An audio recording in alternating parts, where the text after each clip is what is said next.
Satan continues his work as an evil ventriloquist using not serpents, but human puppets to enunciate his voice, these acting as his agents, either wittingly or unwittingly.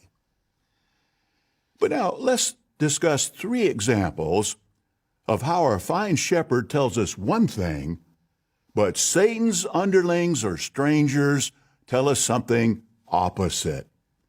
We must be vigilant to listen to the right voice.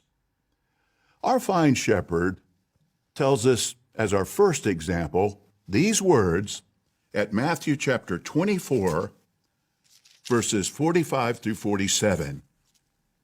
Who really is the faithful and discreet slave whom his master appointed over his domestics to give them their food at the proper time? Happy is that slave if his master on coming finds him doing so. Truly I say to you, he will appoint him over all his belongings.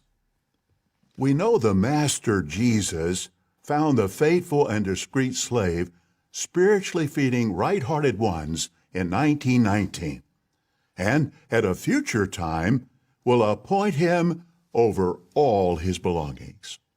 So what's the implication? Obviously, even now, Jesus fully trusts the faithful slave. And all of us, even individual members of the governing body, should do the same. But what does the voice of strangers say on this subject?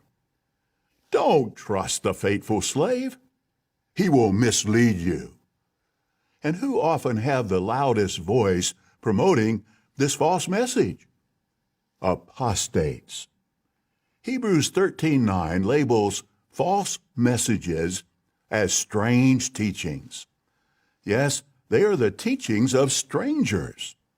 Some examples of their strange teachings are that the faithful slave protects pedophiles, or that slave will exploit you so they can live lives of luxury. Those are both bald-faced lies. Acts 20:30 says that apostates speak twisted things. They do this in order to draw God's sheep away and make them followers of themselves. Something that's twisted is bent out of shape or distorted.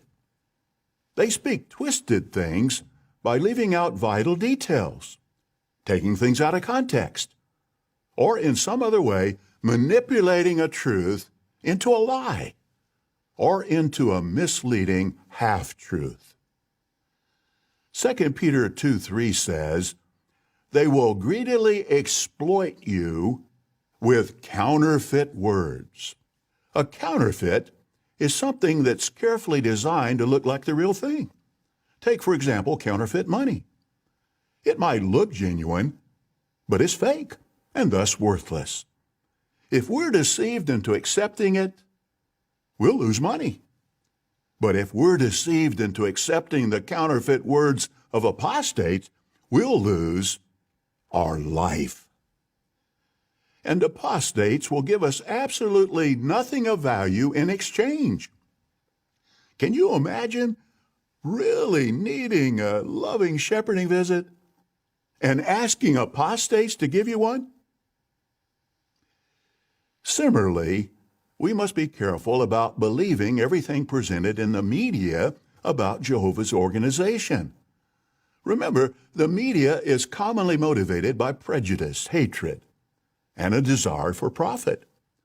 False and exaggerated news reports are very common.